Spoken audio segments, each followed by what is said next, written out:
Hello, I want to do a quick tutorial this morning on modeling a low poly castle tower. Before you start modeling anything, you should always take a look at some pictures of real versions of the thing.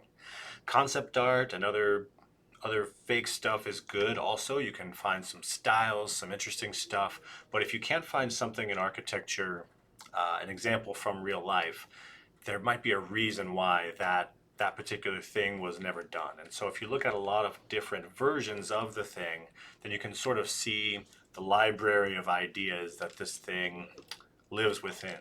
So make sure you look up some photographs of the thing you're trying to model before you try to model anything. But we're going to make a relatively low poly castle tower here that you could use in a modular castle set. We're going to start off with a cylinder. So Shift A, mesh, add a cylinder. Let's scale it. Shift Z, not on the Z axis, a little bit. GZ, I'm going to move it up to the tower. Remember that when you add a cylinder or anything else, you get some options down here in the bottom left corner behind my picture. If you can click that, let's crank these vertices up to 64. And that's good for now. So I'll just scale this on the Z, scale it not on the Z with Shift Z. So let's start like that, tab into edit mode, GZ, scale, GZ. Let's just move things around until it feels right. Let's extrude that up a bit. Let's leave a little trim line there. And what happens if we scale that down a little bit? That could be interesting. There's a lot of flexibility in what it actually is once you figure out what you would like for it to be. Let's go back a bit. Let's I to inset and extrude again. And let's scale that down a little bit. Let's make it kind of stylistic here. Let's try something like that. So just by extruding and insetting, we've gotten this far. Now what we're going to do is come in here, let's put a loop cut, Control R, and slide it in. We want to leave a little gap there.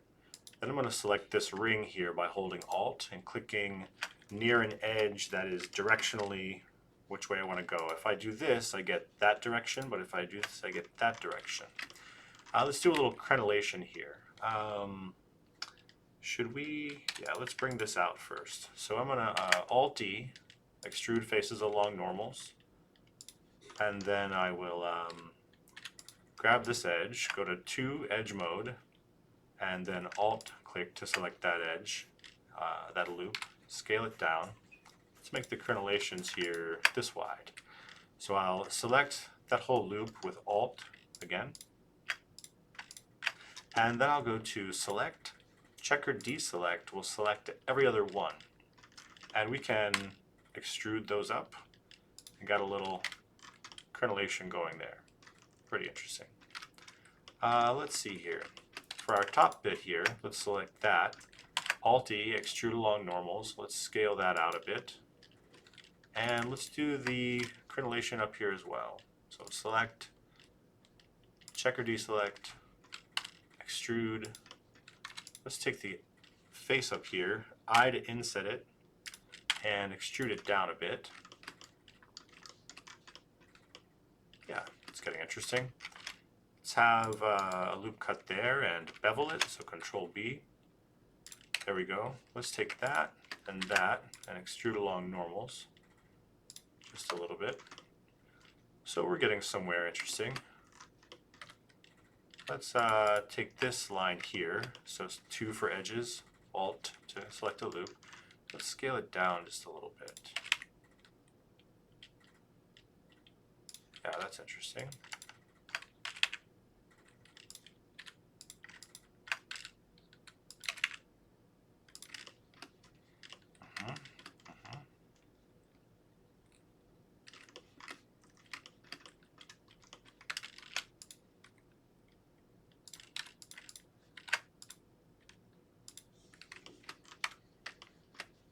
I'm going to right click and go Shade Auto Smooth. That'll make the smooth bits smooth and the bits that have really sharp edges be be sharp. When you have something like this, whether it's subdivision surface or auto smooth, and it's smoothing something that you don't want smoothed, you can put a supporting loop cut in there. So Control R, bring it right up to the edge there, and that will reinforce that edge to keep it really sharp. But we can do a little better than that. Double tap G to slide a loop.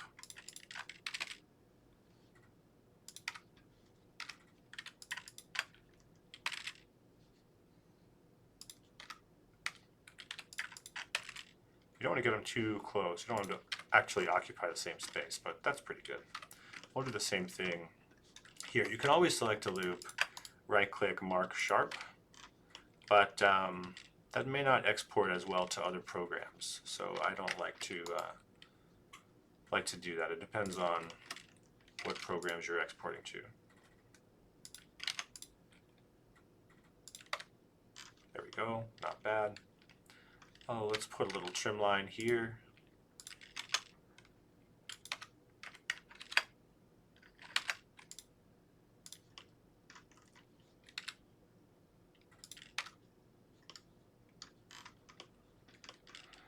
Sweet. Now let's inset this face a little bit. Extrude it up. Extrude it up. Extrude it up. All right. Let's not do that. All right. It's just a matter of taste at some point what you end up doing here, but when you go to make your rooftop, don't merge these vertices down to nothing. You can make it very small by scaling it, and that should be pointy enough. If you don't merge them, you can still pull a loop cut on here. But if you merge them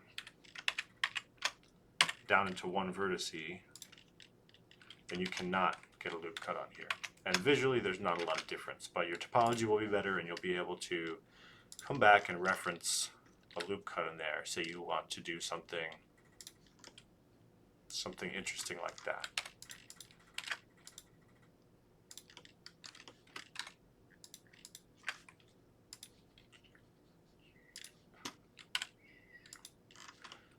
So this is a quick tower.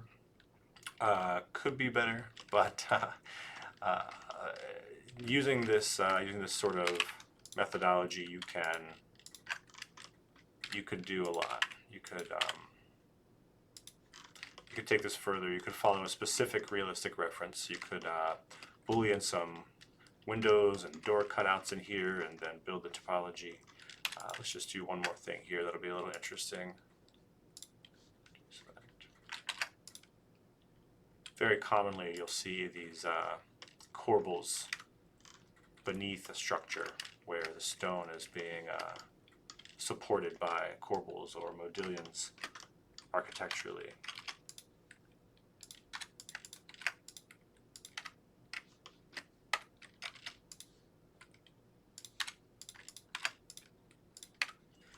And the more little details you can put on a tower like this, the better it's going to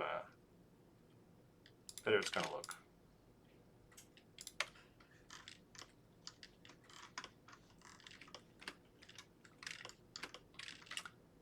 Then, of course, you can apply a texture to the whole thing. So let's just make a new texture.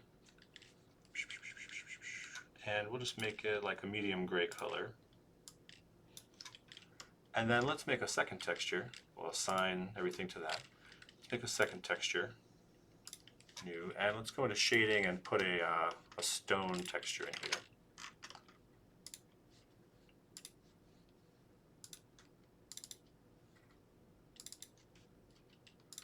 Let's see, what do we want?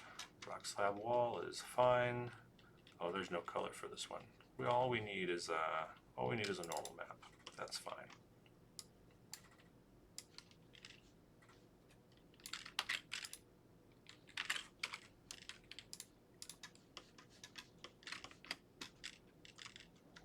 And then we'll just assign that to everything that's not a trim edge.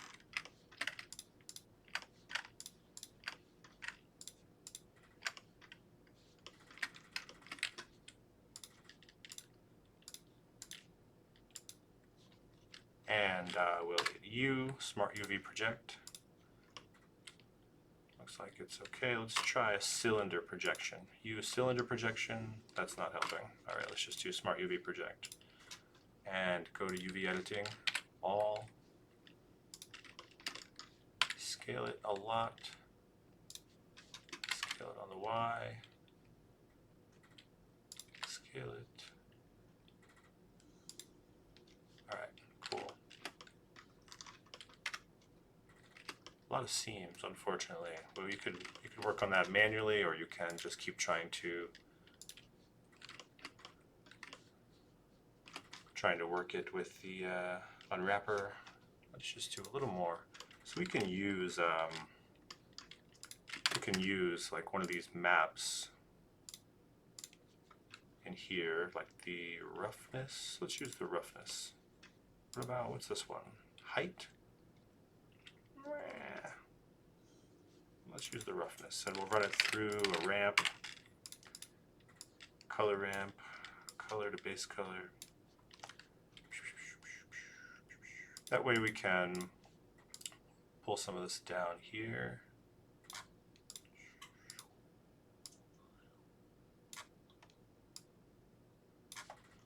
That's looking better. For an easy texture, not too bad.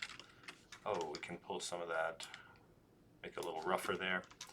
And then for our other texture, we can just pop a little bump map on there with some noise.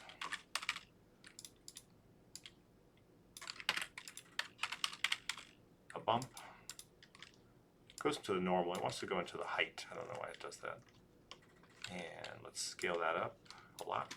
If you have Node Wrangler enabled, you can hit Control-T to get some options, because this needs to be scaled differently. Really? There we go.